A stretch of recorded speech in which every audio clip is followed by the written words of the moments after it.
So whether you believe that this thing going around the world is a thing that's really happening, whether you believe it's a hoax, whether you believe it's real, whether you believe it's all just a farce, whether you believe it's the Matrix or not, there are still consequences for violating these orders. We're not going into whether this is valid right now, whether this is a hoax, whether this is all a lie, power grab. I've heard it all. So this is about the consequences, the real life things, the things that are actually there that we know for a fact, no lie, it's here, it exists. There are consequences for getting out there, so, obey the orders.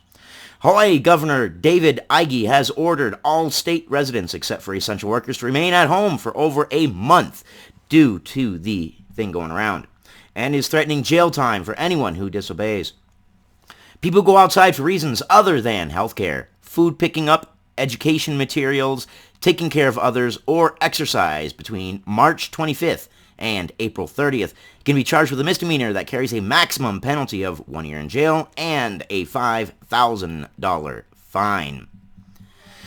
The threat of this thing is unprecedented and requires aggressive action, Ige said in a statement. I have been in discussions with our county mayors who are developing their own plans to meet the unique needs of their counties.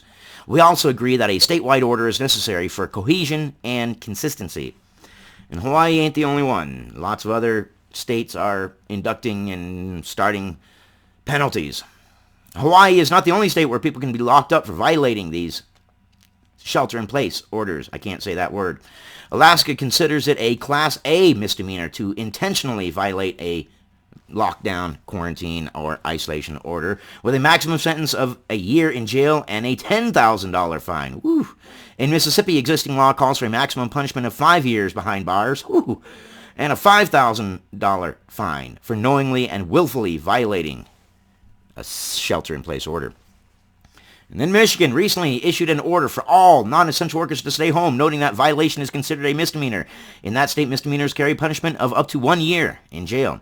And also in California, their misdemeanor charges is up to a year in jail time. Connecticut, which also issued one, calls for possible jail time as well. My state, yes, also calls for possible fines and jail time. This is on the other end of the spectrum from New Jersey, where quarantine, damn it, I said the word, violators face a fine of between $10 and $100.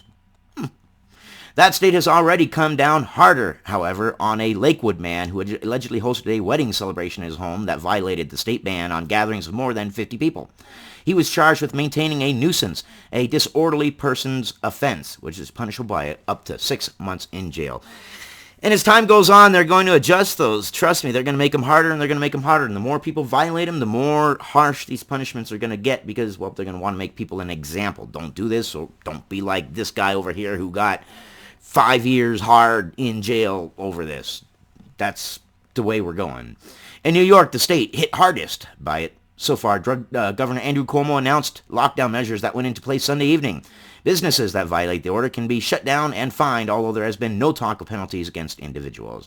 Here, they did a suggestion, instruction to the businesses to close down, but then they said it was enforced, which then makes it an order, so it's not an instruction because it's enforced, so that makes it an order. Semantics, right? Yeah. And that is where we're at. Don't violate these. Whether you believe that this is all a hoax, a farce, whatever, it doesn't matter. The penalties are absolutely real. So, I love you guys. You guys stay informed. Get your news from multiple sources, and I'll see you guys on the next one.